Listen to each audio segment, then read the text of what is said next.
বিচার বহির্ভূত হত্যাকাণ্ড, গুম, নির্যাতনের বিরুদ্ধে বিএনপি দীর্ঘদিন আন্দোলন করেছে, সংগ্রাম করেছে। ছাত্র জনতার আন্দোলনের মাধ্যমে তার পরিসমাপ্তি হয়েছে 7 তারিখ। অবশ্যই আমরা এটাকে সমর্থন করি না। এজন্যই আমার বিবেকের তাড়নায় আমি এখানে এসেছি ওনাদের সাথে কথা বলার জন্য, জানার জন্য।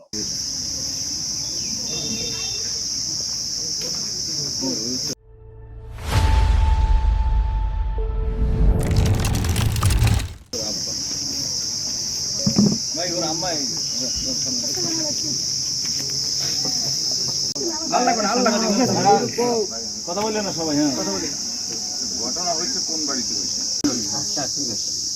এই যে বলছে এই জন্যে ওরে ধরতে আসছে পরে লোকমানের আব্বা ব্রিটিশরা বলে ইল্লাল্লাহু মুহাম্মাদুর রাসূলুল্লাহ।